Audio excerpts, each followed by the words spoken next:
Hello, everybody. Sorry? Yes, 103 slides in 1 hour. It's gonna go quick. Hello, everybody. Happy 14th of July. It's French National Day. Sorry, I had to say it. Today we have Muhammad, who is going to talk to us about Arabic poetry. So give him a warm welcome.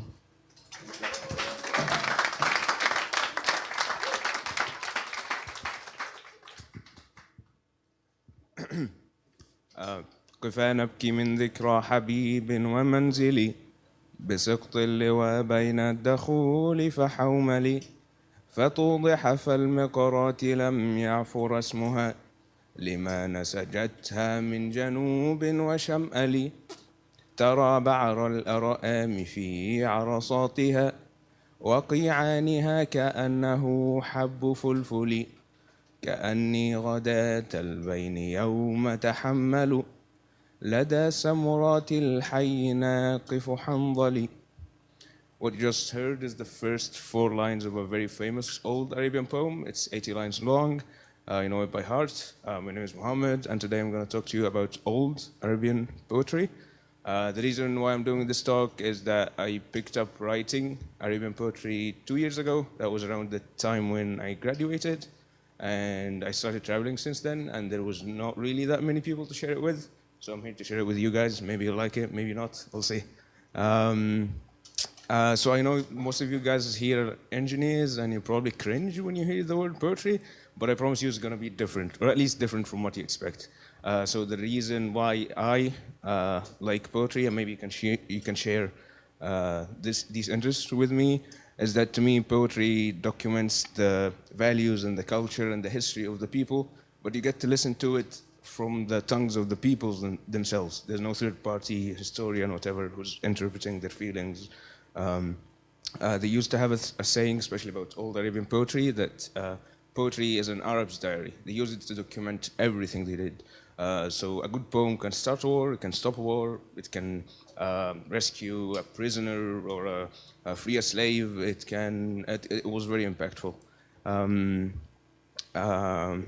One thing that's I find special about Arabian poetry, I'm not sure if it's special, but so there are other medias that you can use, other like forms of literature that you can use to look at history. But what's special about old Arabian poems is that they were all improvised.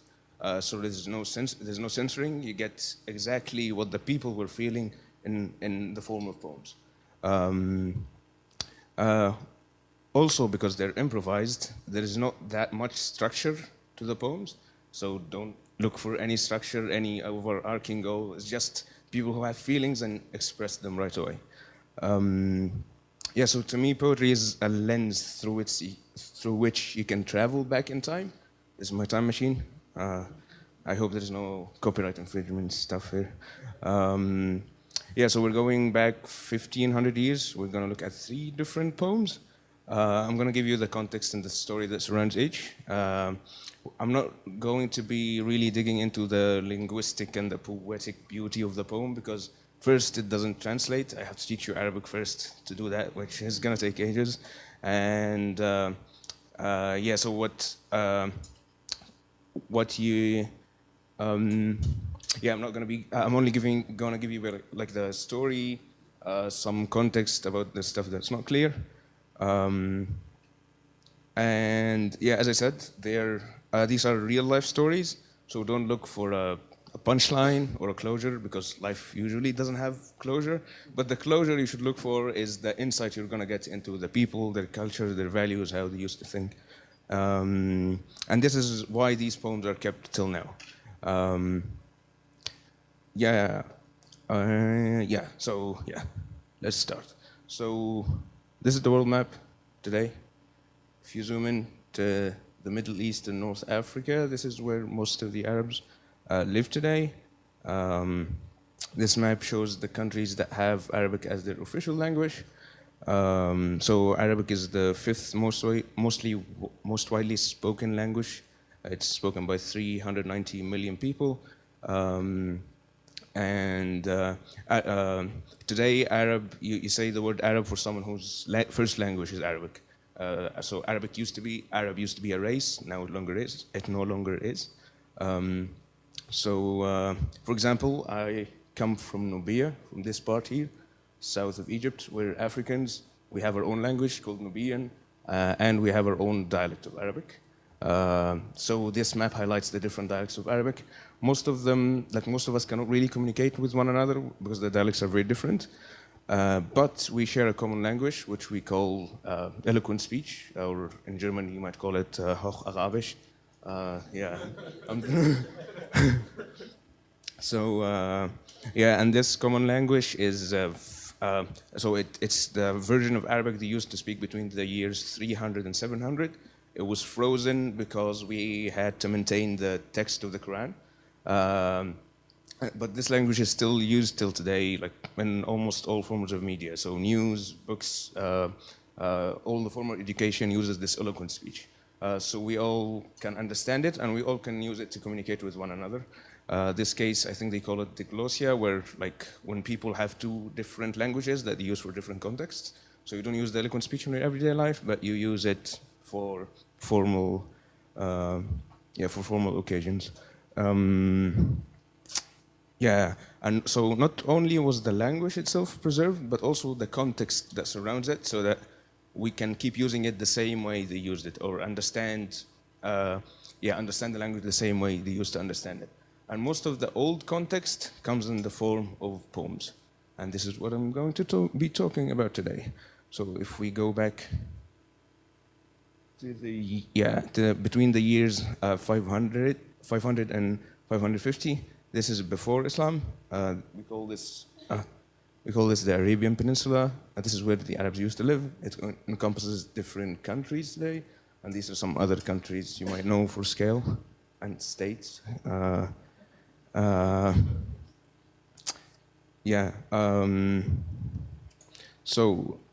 Arabs back then used to live in tribes, and this map shows what area each tribe controlled. Most of them lived a nomadic life, except some of them were more settled. So in the north, you've got two states. A state here that's a vassal to the Persian Empire, the Sassanid Empire, or you know today as Iran. The other state was a vassal to the Byzantine Empire, which is the Eastern Roman Empire, which you might know as Turkey today. The Arabs just used to call them the Romans. You know about the other Romans, but if I say Romans, I mean these Romans. And in the north, you've got also another kingdom, and this is purely an Arabian kingdom. It's the remains of another bigger kingdom that used to exist before it, but because of various reasons, it fell apart, and it still exists, but it's weaker. And also on the western side of the peninsula, you've got a trade route that connects the north and the south. So there are more trade cities around these parts, also more settled people. But then the rest of them would be following the grass and the water wherever it goes, so that they can feed their animals and stuff. Most of the Arabs, the Arabs, half of them originate from here, from the southern part. And then the other half, so this is one of their, a statue of a very famous king. It dates back to the year 300. He was one of the kings in this kingdom. And then the other half, they come from this area. They are the sons of Ishmael, son of Abraham, the two prophets. And they all mixed together. So all the Arabs, they refer to themselves to both sides. So let's start with the first poem. We're going to be looking at poems from different regions to give you a different feeling of the different contexts. And we're going to start at the north, where there is one of the states, one of the kingdoms. And kingdoms back then with the Arabs, it feels to me more like a federal government today, where the king does not really have direct control over the area, but they would interfere in times of bigger conflict, because most of the Arabs did not like to be governed. They refused any kind of sovereignty, and this is one of the reasons they stayed isolated in the peninsula. They tried always to stay away from the reach from the other empires. They liked to live freely.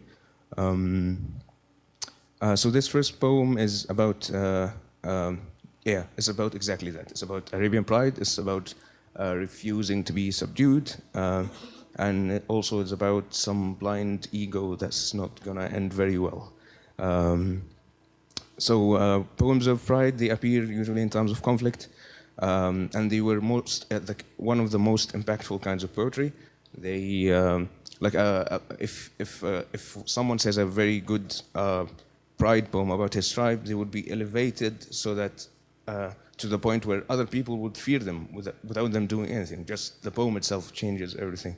Or the other way around, if someone scorns another tribe with a good poem, they can be ashamed of their names for the rest of their lives. So let's exit the time machine. We find ourselves in the king's palace. There are people gathered for some dispute. We listen around to know what's happening. I'm not going to use the Arabic names because they're not going to imprint, but I'm going to use this photo for illustration. So you've got a king and two tribes, one tribe on one side and one tribe on the other side. So what had happened was the dispute they're here to solve is that the king sent a troop on a mission. The troop was formed of 60 people from one tribe and 60 people from the other tribe. And on the way to that mission, they passed by an oasis that belonged to this tribe. I'm sorry. This tribe stopped the other tribe from drinking from that water, so they had to take a longer route, and on the way they died. So they came to the king asking for revenge against the other tribe because they are claiming that they died of thirst because they were stopped from drinking the water, while the other tribe is claiming that it was because of something else. It was something they ate and gave them poisoning. And he came here to the king to make a judgment. What the king had done is that he took 60 people as prisoners from this tribe, and depending on the judgment he's going to make, he's going to give the 60 people to whoever tribe wins the debate. On one side, they put forth a representative, a younger guy. He's looking really confident. On the other side, you don't see the representative because he's standing behind a door, behind a curtain. He has a skin condition, and the king is repelled by him. That's why he put them back there. Maybe this is giving this guy some confidence. We'll see. So the king asks this guy to start. He starts singing. He says, ألا هبي بصحنك فاصبحين ولا تبقي خمور الأندرين. So this is the format I'm going to be using for the poems. This is the Arabic text. This is the English translation. Should be reading from top to bottom. Arabic goes from right. This is why this is on the right. I also did the translations myself. So they're going to be horrible. First, I try to use simpler words because not all of us are native English speakers. So they're not exactly accurate. And also, I try to make them rhyme, which means I broke lots of grammar and punctuation rules. So if it sounds horrible, it's because of me, not because of the poem. Yes, I should. So I'm going to be giving you some image here for inspiration, but the point of this thing really is when I change the image at the bottom, that means I'm going to skip some lines because the average poem I have today is 80 lines long, and I'm not going to go through the whole thing. So when the image changes, know that I'm skipping lines. So he goes on and says, O girl, a wine pourer in a goblet serve, the wines of Anderines do not conserve.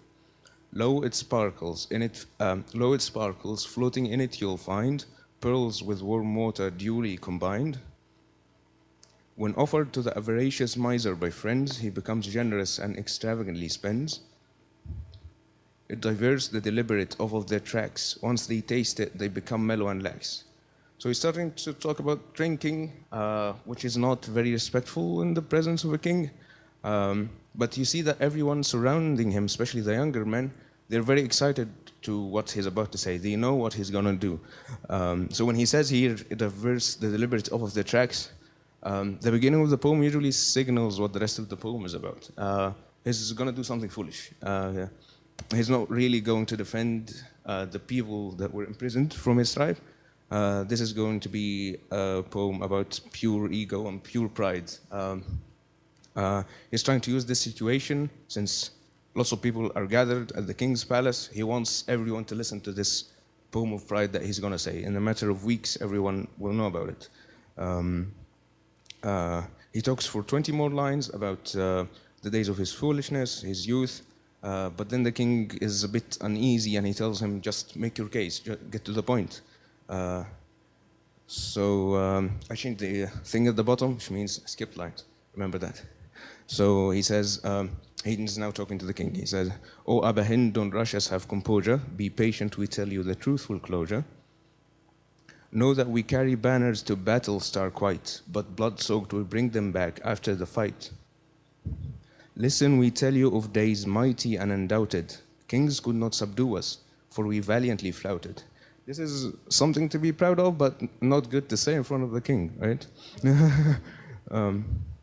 Many a leader crowned as royalty at the high station, trusted to guard and protect those of his nation.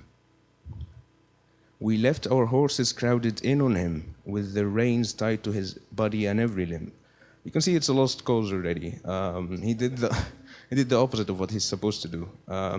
But this was his goal, and his tribe is not feeling bad about this. They are excited about this poem of pride.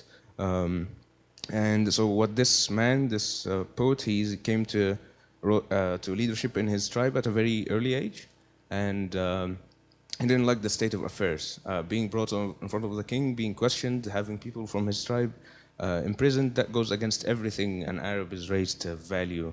They used to have a saying that their mothers did not feed them milk, but they fed them pride instead. So he used the situation to just burst out with anger against the king. To him, expressing this pride is more valuable than saving the people from his tribe. He goes on and says, when we move the battle to our enemy's land, we pound them into powder, fine-grained and bland. Our dogs whine as we gear up with war clothes, terrified of our sight when we leave to oppress our foes. So he's saying that when they put on their armor, their dogs don't recognize them anymore as if they're beasts or, monsters. We spare our friends and give away what we own and shoulder their burden as though it's our own. We stab and fight even when allies depart. When attacked, we take our enemies apart. In our battles, champions' heads fall and shatter, like sacks on a camel's back. When unlaced, they scatter. Let no one, when dealing with us, feign ignorance, lest we feign greater ignorance and belligerence. So the words in Arabic, the words for ignorance and transgression are almost synonyms, because when you're ignorant of something, you're going to transgress, you're going to do something wrong. And we call these days, the days before Islam, we call them the days of ignorance because of incidents like this. He goes on for more lines talking about his tribe, his lineage. These are going to be harder to explain, so I'm going to skip them. And then I'm going to be jumping to the part where he talks about the women of his tribe. He says, behind us are women, fair and white. We fear they be mistreated, thus we fight. When walking to their homes, they lazily talk, in a swaggering gait, as if drunk they walk. This used to be a praise for women. A woman who walks slowly is a woman who doesn't have any chores or any work to do. She's being served by other people. He's saying that all the women of his tribe are treated as queens. And then he says the last couple of lines, which is like the last straw. And he talks to the king. He says, we challenge all people. We leave out none. We sacrifice their children to protect one son. One grudge after another to you are now revealed. Loathing and hatred are no longer concealed. When we seek water, we drink it clean. Others after us drink it muddy and green. This sounds like a description of the Ulster, no? So he's almost like boasting about the crime they committed, which is for an Arab nothing to be proud of. Stopping people from drinking, that's a bad thing. That's something he should be ashamed of. But he was blinded by his ego, and so was his tribe. And you can guess how the story ended. So the other guy with the skin condition also said a poem. He praised the king. He made sense. He talked about justice, and the king decreed that the 60 men be given to him. And even though they lost 60 men, this poem was more valuable to them than the 60 lives they lost. They kept celebrating that poem for 4 years after, and other tribes said that they did nothing but sing that poem, and they lost all of their wealth because of this. Yeah, and then there are two other lines at the end of the poem. He says, we filled the land until there is no place free, and if we wish, our ships would fill the sea. Once our newborn detaches from his mother, mighty kings kneel before him, one after the other. And this is definitely an exaggeration, right? But poetry is not about being accurate. It's about expressing your emotions with the best of words. The word poetry in Arabic, if literally translated, it means emotion. Yeah, so because of poems like this, he used a tribe would celebrate when they get when one of their people becomes a good poet, they would celebrate it because he would be able to defend his tribe in this manner. Yeah, even though the people of that tribe died, and you might be thinking, yeah, like I'm sad about the people who died, but here I am today talking to you about this guy from 1500 years ago, even though he did something stupid back then, but people still remember him because of this poem. Yeah, so that's enough pride. Let's get back to the time machine. If you want to know how this guy ended, he died at the age of 60 with liver problems because he used to drink a lot. Yeah, ironic because of the beginning of his poem, he talked about drinking. So let's take a break from poetry and let's look at something else. I wanted to do a quiz with this, but we're not probably going to have enough time. So I wanted to ask you which one of these languages shares a root with Arabic. So it's Aramaic, which I think the language that Abraham spoke. And then these other languages, Hindi, Farsi, Armenian, are Indo-European languages, which means they share more structure with the European languages. So even though Farsi uses the same script as Arabic, it's completely different. So what's common between Aramaic and Arabic? They're both Semitic languages. This is the Semitic language tree. I highlighted some languages that you might know, and I also removed bits that are not maybe relevant to this talk. You can notice that Arabic is higher in the hierarchy. It went through less changes. And there's two reasons for this. One is that, as I said, the Arab state isolated in the peninsula. They didn't get influences from non-Semitic languages. Also when Islam came, it froze the language, so it stayed at this state. But we're still developing dialects until today, but dialects are not languages. So yeah, that's why it's high up here. Maybe I can do another talk about how Semitic languages work and why I think they are better than any other language, but that's fine. So what you see here in the background is, if you're familiar with the Middle East, that's Petra of Jordan. It was built by the Nabatean, one of the ancestors to the Arabs. They're also ancestors to the other people. And then there is some other pictures from Yemen and Saudi Arabia. So these things date back to the year 300 BC, and the people who built them were famous for building their houses inside of mountains. If you're interested, I can send you links. And this is the earliest the earliest Arabian writing ever found. This dates back to the year 100. This is the first poem ever found. So it uses the same exact rules that we use for poetry till today, and dates back to the year 320. And Arabic poetry has some very strict rules. It controls the individual vowel and consonant and where you should place them. You cannot just free-form things. However, these are not written in Arabic script, so I cannot read them. They're written in a different script, but when sounded out, I can understand them. I think this is a poem about praising a king. This one, I don't remember. I'll send a link as well if you're interested. Let's move to the next poem. So we just looked at a man who's proud of himself, a man who's dealing with kings. Let's look at a man who's ashamed of himself, ashamed of his skin color, and he's not dealing with kings, he's dealing with nomads who follow the water to feed their animals. We exit the time machine. We find ourselves inside a room where people are drinking. Some Arabs are sitting down drinking, and they're being served by servants, African slaves brought from Ethiopia, from over here across the sea. And however, all the men sitting down drinking, they're white, they're Arabs, they're white, but one of them is black.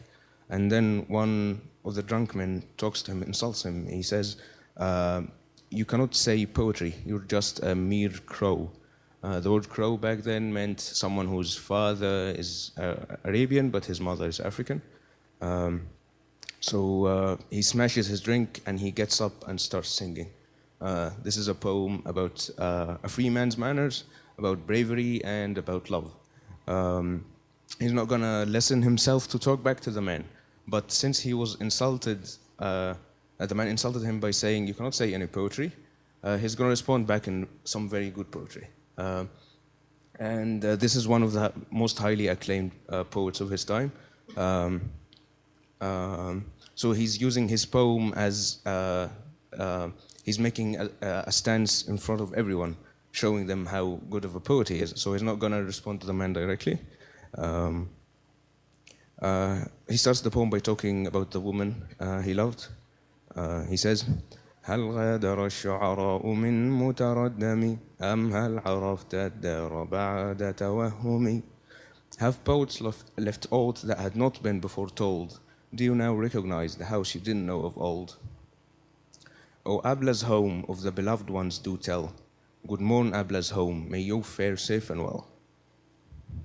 Her pearl-toothed mouth enraptures you with bliss, so sweetly tastes, scented, and so cool to kiss. Her neck, when she turns, is like that of a deer.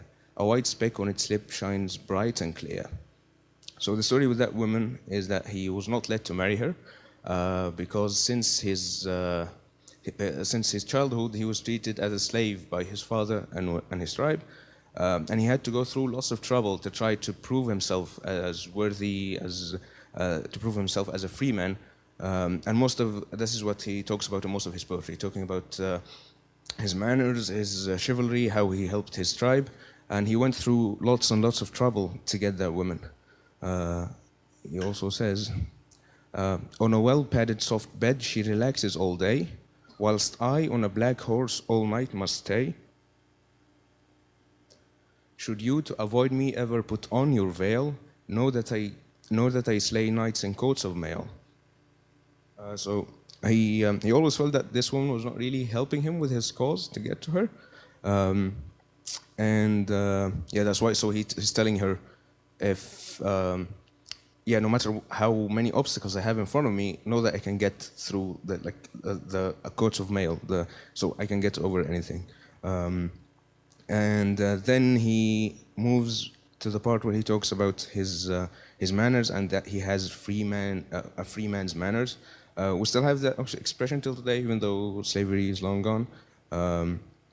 So back then, a free man's manners means someone who's honest, who's generous, who's dependable, who's responsible, someone who faces kindness with kindness and doesn't abuse people or look at their kindness as a weakness or opportunity to abuse. And then the slave manners would be the opposite. So being free back then, it didn't mean getting to do what you want to do, but it was more about what you're morally obliged to do. It was more of a restriction than, yeah. So he says, what you know of my traits you should tell. If I'm not wronged, with others I fare well. But if I'm wronged, I punish hard and free, bitter as a bitter apple ever could be. Something that you notice usually in his poetry is that in the inside, maybe he's sensitive and soft, especially when talking about his love for that woman, but he always tried to hide this inside this exterior of violence and anger, because that's the only way he managed to get things done in life. And then in the next part, he's going to talk about his manners when drunk, and that he keeps his manners when drunk, when people usually don't keep their manners. So imagine how his manners are when he's sober. He says, if I drink, it's only my money that wears away, but my honors by drink intact will ever stay. My grace never falls short after I rise from wine, as you know my moral traits are ever so benign. And then he moves to the part where he talks about his bravery in wars. He says, I'm still mounted on a high swimming steed, knights have covered it with wounds that bleed. On my steed I charge, and with its forehead I thud, till it looks as if it wears a caparison of blood. You start feeling sad for the horse, right? He says, it reeled from the heavy fall on its chest of the spear, and to me complained with a choked sob and a tear. Who saw me in battle will tell you I'm prepared to charge, but I hold back when spoils are shared. My morbidness was cured when nights called out. Curses advanced Anta, put them to the rout. So Anta is his name, and the story he's referring to with this line is the story of him gaining his freedom. One day his tribe was raided, and his father asked him to go help the warriors defend the tribe. So he responded back saying, a slave doesn't know how to defend and fight. A slave is only good for milking cows and serving his masters. So his father told him, if you fight in this battle, you'll gain your freedom. And he did fight in the battle. They did manage to push off the raid, and he did get his freedom on that day. And then he describes the people he takes down in wars and how strong they are. He says, and a well-armed man brave knights avoid meeting. He is ruthless and never was seen retreating.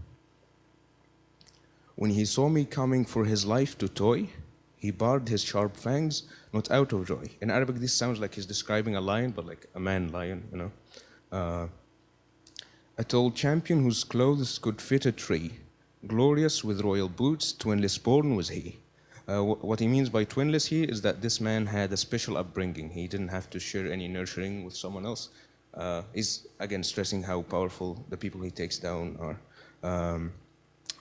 Usually in his poems, when he describes his opponents, he always gives them, tries to describe them as powerful, as honorable, and tries to explain how hard it was to take them down. Because if it was too easy, then what's the point? Why are you telling us poetry about it?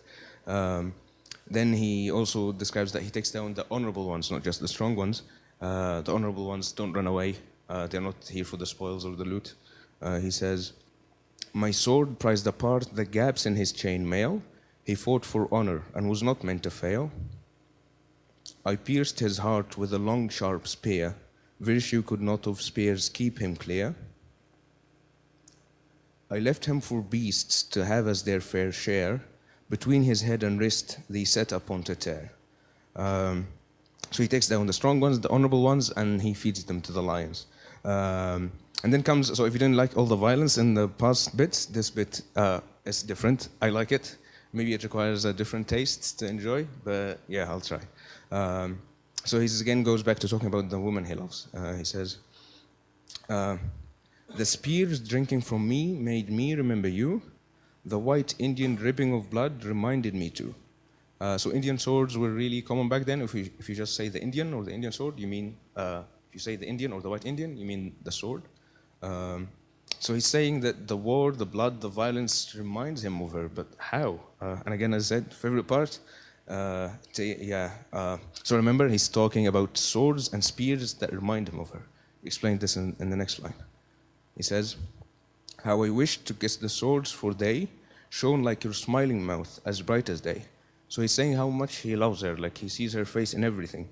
Even in the war, in this very dire situation where people are fighting for their lives, when he sees something sparkle, even though it's a sparkle on a sword that's coming for his neck, he remembers her teeth when she smiles. And that's something that Arab poets usually are good at, is finding commonalities between things that are too far apart, but finding this tiny thread of connection. And this is a good line to stop the line at, because yeah, the rest was violence, so it's fine. If you're also wondering what happened to him, so eventually he did not get to marry her, not because of the color of his skin, but because back then they had this tradition, if a man says poetry about a woman, he's not allowed to marry her. Why? I don't know. This is how. So, and he died at the age of 80 because of hyperthermia. Yeah. I also wanted, so speaking about the woman and everything, I wanted to include some poetry from female poets, but before Islam it wasn't very good. So good female poets only appeared after Islam. The situation was not really suitable for them to become popular. And then, let's take another break from poetry. Let's look at another form of literature, another form of literature that used to exist back then, which is proverbs. So old proverbs usually come from stories that become so famous that people start quoting them after. So the first one is more trustworthy than Al-Samawal. Use that one when someone is too trustworthy. So Al-Samawal is a guy who used to own a stronghold. It was very well fortified, and people would leave their valuables at his place. One day he got besieged and they asked him for the valuables that are inside. He refused. They managed to catch one of his children who was outside of the walls, and they threatened him, you either give us the valuables or we kill your child. He said, well, if you kill my child, I have other children, but if I give you my valuables, I lose my honor and I cannot get that back. So he refused, they killed his child and left. And thus the proverb more trustworthy than al-samawal. Another one is Senmar's compensation. You say this one when someone is faced with ingratitude. So the story is that there was this Arab king who wanted to build a palace. He got this Roman architect called Senmar. The palace took 20 years to build. The king was so happy about it, and he was standing on one of its towers with the architect, admiring it. And the architect told him, Senmar, he told him, if I had known you would have given me so much freedom building this palace, I would have built you something much better. So the king was angry. He said, you can build better than this. The guy said yes. So the man asked his king to push the man off of the walls. Yeah, he didn't want anyone else getting a better palace than his. The palace stayed until the 13th century. Now it's all ruins. Yeah, so we use that one when someone is being faced with ingratitude. And then the last one is more famous than Let Us Stop and Weep. Let Us Stop and Weep is the name of a poem, a very famous poem. The very poem that I said at the very beginning of the talk when you guys all felt weird. Yeah, it's a poem of a king. We call him the Wandering King. This poem is very famous and popular. It's in most Arab countries, it's integral to the cultural, linguistic, and poetic education. It's about a king who lost his kingdom. It's a story of grief and remorse. We're going to look at different stages of his life, maybe to try to change things up a bit. I'm going to try to let you imagine that you are the king. You are born here in the south, in the southern kingdom. You're born as the son of the king. Since your childhood, you're treated as royalty. You were taught codes of chivalry, swordsmanship. But you grew up very spoiled, and you surround yourself with spoiled people. You spend most of your days hunting and playing with your friends, and your nights drinking and with women. Your father did not really approve of that because this is not this is not how he expects you to behave. However, one day you're sitting with your friends, playing checkers and drinking. You get the news that your father was killed and the castle was taken over, and they're probably going to come after you next. And now you realize that you have to run away, and slowly you realize that all the days of leisure are gone. Now you have to fight for yourself. You're no longer royalty. You start wandering. That's why you have this nickname, the Wandering King, and you start going to different tribes, asking them for support, and they do recognize you, and not because you're a king. The Arabs do not recognize kings, but they recognize you because of your poetry. You were a very famous poet. But they do give you aid, but soon that aid runs out, and you feel the burden of avenging your father getting heavier and heavier on your back. Even though if you didn't like him, you still have to do it. This is a matter of pride, and you have a kingdom to get back. You find yourself at one point friendless. You only have 2 people with you, and you start singing this poem. This poem is one of the touchstones to the ancestral poetic Arabic tradition. All the poets that are going to come after you, they're going to take something from this poem, no one way or the other. You start singing, you say, قف نبكي من ذكرى حبيب ومنزلي بسقط اللواء بين الدخول فحوملي. Let us stop on the abode, on the loved one weep, between al-dakhul and Hawmal sands pile deep. Now they have gone, I feel that I will lead the life of pickers of bitter apple seed. My cure lies in a down-hot pour of a tear. Are there at the ruins ones that me could cheer?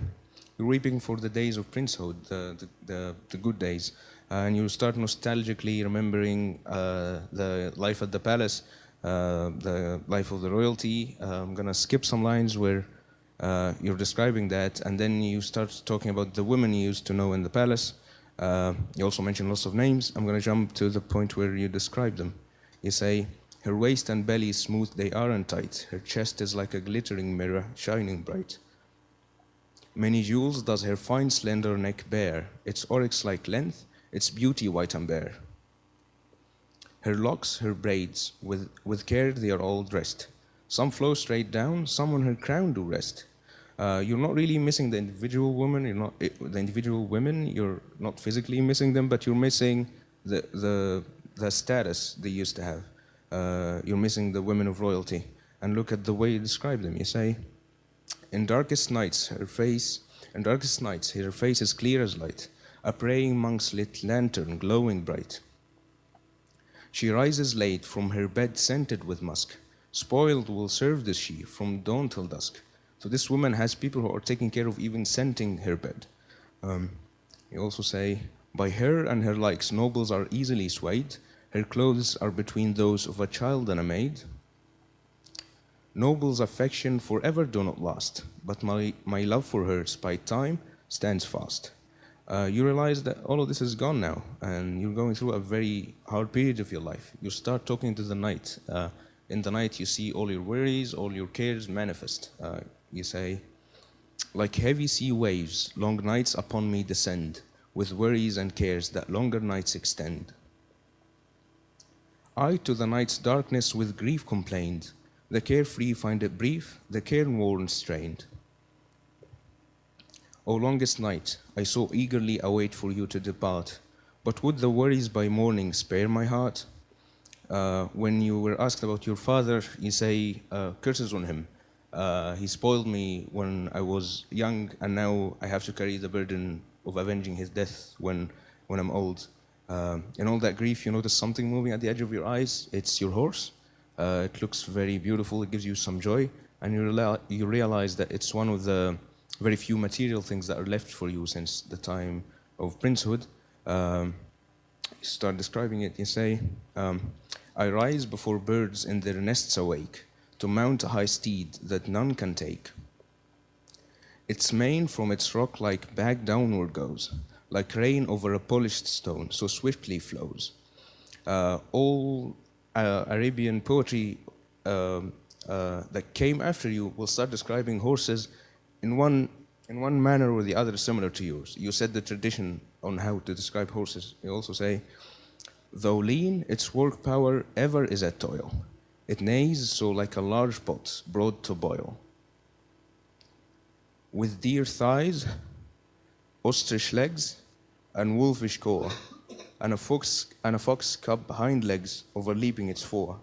Also, the translation for the wolf is not accurate. So what you're saying is, when the horse extends its legs, it looks like a wolf extending its legs, and when it contracts them, it looks like a fox, where the behind legs go in front of the front legs.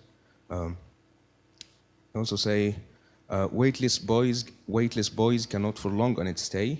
At speed, its rider's clothes are blown away. To charge, retreat, and wheel, he is strong and fast, as a boulder by floods down from high is cast. You also describe how you used to hunt on your horse, how you used to gather the game that you've got and eat it with your friends and drink. But I'm going to skip to a different stage of your life. When they started calling you man of hardship. You tried so long to avenge your father, to get back your kingdom, but you failed. And they give you this nickname, man of hardship. This is your most popular nickname. But then one day you receive a letter from Justinian, the Caesar of Constantinople.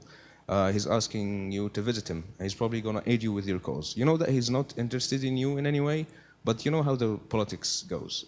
What Justinian is trying to do, he's trying to increase his reach in the Arabian Peninsula to be able to combat the Persians better. But to you, since you've gone through all this hardship, you're willing to accept his invitation. And you start leaving for Constantinople. On the way, when you leave Syria, and this is the edge of where the Arabs used to live back then, one of your companions starts weeping. And you know it's hard for an Arab to leave Arabia. They've been trying so hard to stay isolated. They've been having all this pride in their own people, and they've been looking down at everyone else. So you start singing a different poem now. You say, I could see the ties to fondness and longing unwind, the night we left Hama and Shizer behind. I think Hama no longer exists, it's completely bombarded now. You also say, when he saw the path before him, my companion wept, for he was sure that we in Caesar's land stepped. I said unto him, stop your eyes' tears, for we chase after kingship, and if we die, we're clear of disgrace. You're telling him that we're after a bigger cause here. And I guarantee, when I become a king in command, I'll march back preceded by scouts in an army grand. You do arrive to Constantinople, you spend months there, and Justinian gives you a choice between supporting you with men of royalty or men of war. You choose men of royalty. He gives you 500 people of royalty. He gives you princes. And then at one point you decide you're going to go back to Arabia with your army to get back your kingdom. On the way you stop in Ankara, in Turkey today, and you receive a gift from Caesar. It's a golden robe. He tells you, this is my robe, wear it as a good omen in your travels. And indeed, it's a good omen. You're going back to get your throne, you want to become a king, and he gave you, you now have a king's robe. So you do put it on. Quickly you start feeling sick. They get the doctors to check you. They say that you've been poisoned, something with your skin. The robe was poisoned. So Justinian changed his mind for some reason. You're not sure what's happening. Then your men start dispersing. And your situation, your skin condition gets worse and worse, and you start developing sores. And they give you another nickname, the one with the sores. At one point where you feel you're nearing your end, you tell your men to put you down. They put you down at a place, and you see a tombstone near that place. You ask them, to whom does it belong? They tell you it's of a Roman woman. And even though since you came to Constantinople, you've been really feeling like a stranger, and you cannot relate to anyone here. But now that you're nearing the edge of death, this Roman dead woman is closer to you than anyone who's alive. Now you know how it feels to really be a stranger. So you start singing your last poem, the one you say on your deathbed. You say, "Oh neighbor," you're talking to the woman, the dead woman. "Oh neighbor, adversities me and you do befall, and I reside here as long as Asib stands tall. You think you're going to be buried here and you're going to stay here forever." You say, "Oh neighbor, the past is not fit for mending, and what the future holds is indeed impending." You feel helpless. You cannot change the past, and the end is very near. You also say, "He is not a stranger whose homeland lies far away, but a stranger is one whose blanket is soil and clay." He dies in Ankara in the year 560 at the age of 45, and they build this construct on top of his grave, and it remains till today, and so does his poem, "Let Us Stop and Weep." And that is it.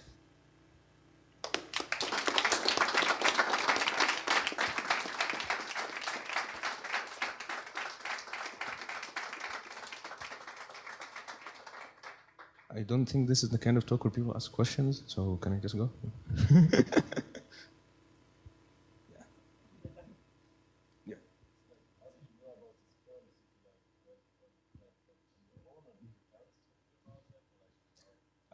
Yeah. So most of us in our education, when we were taught Arabic, we all know the names of these poets, like it's common knowledge.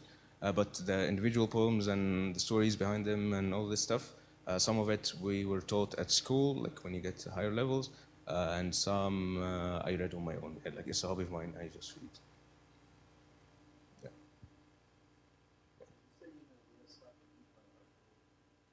Now? Oh yeah, I know it. Yeah, yeah. Yeah. Yes, and like I try to usually look up people who are just reading the poems, and I listen to them all the time. So like I don't listen to music, I listen to poetry. Yeah. Those are some very personal questions. Come on, guys. There was the description of a horse.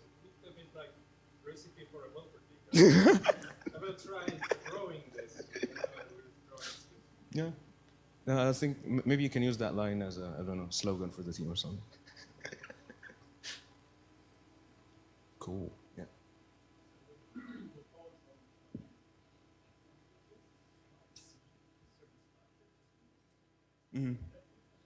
Yes, it is, but our script is different. So you guys use an alphabet. We use something different called an abjad, where we don't write the short vowels. We only write the consonants. That's why it looks weird. Um, so if you noticed, I have 5 more slides I haven't went through. So I was gonna explain that if someone asked about it, but now since you asked, I can do it. Secret content unlocked. Yeah. So it doesn't just. So this is yeah, this is Arabic writing. This is my own handwriting. I've been trying to learn calligraphy for a while now, and this is a poem I wrote explaining, if you remember your university courses, you know, the compression algorithm, Hoffman encoding. I wrote it in like 10 lines. I tried to compress the poem. Yeah, this is also another one. So I'm showing you how Arabic text looks on the computer. Someone was excited when I was showing them how like the letters change shape as they connect. And this is me writing, and it's satisfying to look at, even though it's my fingers and they're weird. But it's satisfying to look at the calligraphy. There's also another thing I wrote. It's 98 lines long. It outlines the player's handbook of Dungeons and Dragons. It took me like 2 weeks, right? So we don't call them poems because, as I said, poetry is motion. We call these rhymes. So they follow the exact same rules of poetry, but they don't involve any emotion. And the Arabs were really like fanatics about this kind of thing. So we find lots of stuff similar in this style, which is explaining like stuff like from astrology, mathematics, Islamic jurisdiction, linguistics. There is this very famous poem that they used to teach it to us, but it changed after the colonization. It's 1,000 lines long. It explains all the rules of Arabic grammar, and they used to teach it to kids, but no more. I'm trying to memorize it now. Yeah. Speaking of structure, it's very hard. So you have these patterns. We have 16 of them, and these are the only patterns you can write Arabic poetry in. And so we use these symbols. So a dash means in this place, you can use a consonant followed by a short vowel or a diphthong, which is like 2 short vowels next to each other. And then you've got this one, which means you can only use a consonant but not followed by a short vowel or a long vowel. And you cannot, breaking one of these would turn your poem into a prose. It's no longer a poem. So it's really hard. And then the rhyme happens. So one of these is a line or a verse, and then it has 2 sides. They're equal length. On the first line of the poem, you have to rhyme the 2 halves to give people signal that I'm starting to rhyme now. I'm saying poetry. But then for the rest of the poem, you only have to rhyme here, and you have to stick with the same rhyme for the whole poem. So if it's 1,000 lines long, you're stuck with the letters that you chose at the beginning. And I tried to do it with English, but since the language is structurally different, it's very hard to fit English into this. But it's something stupid. I'm cringing that I have to show you this, guys. I'm already, yeah. So, I have a fix in review. In an hour it is due. Would be great if you finish it. Come and tell me if you do. Yeah.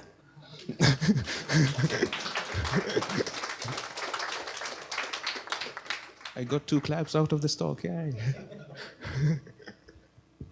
Cool. I think we're 15 minutes now, so. Don't you guys have one? I know my audience. Cool. Oh, what? Come on.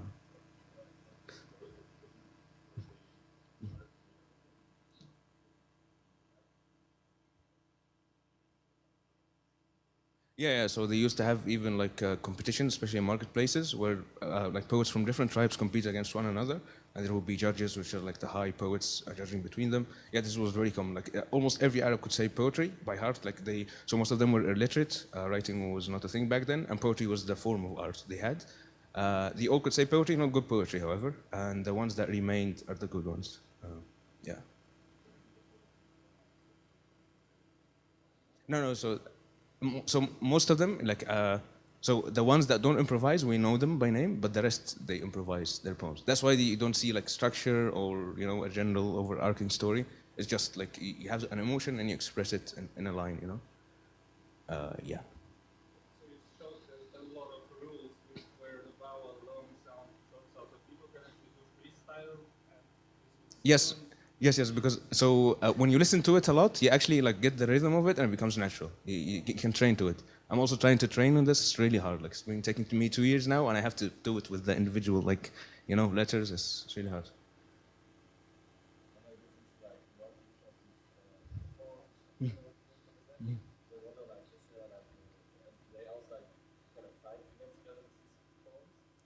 Yeah.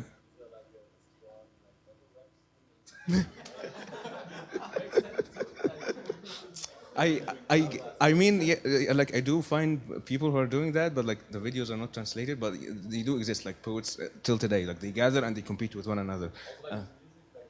No, no. So like poetry doesn't involve any music at all. Like it's just a. I'll look it up. I'm not sure. Yeah.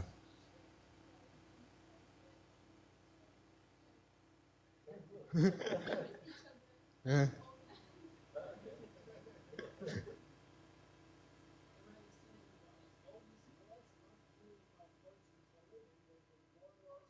yeah, yeah. Yeah, yeah. As I said, like almost all of them spoken poetry. It was like the way you express yourself. Yeah. Yeah. Your like poetry sounds like a song, Oh, okay. for my ear. I don't know. And like, do you have like songs, and do they differ, or you just like add music and read poetry, and it becomes a song? Yeah. So Or there is also like special rules for songs. no. So yeah. So there are people who sing poetry and put music on top of it, but to me it ruins it because the poem should be. You should just focus on the words. The music is a bit distractive.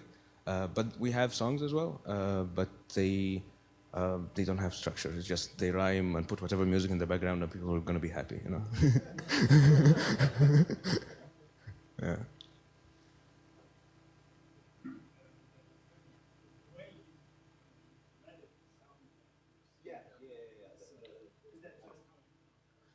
Oh no! So the as I said, I've been trying to get this beat into my head to train myself on it.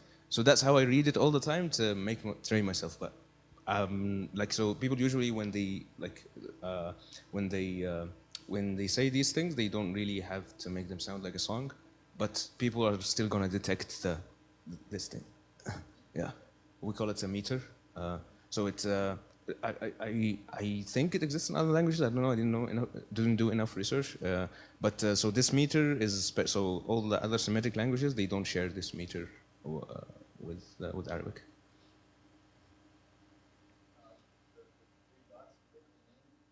No, it's just this split the two sides. No. So you can do a dot. I don't know. But usually, yeah, it happens 3 dots. I don't know why. Yeah. And you guys have work. It's an hour now. Should leave. Yeah. Cool. Thank you, guys.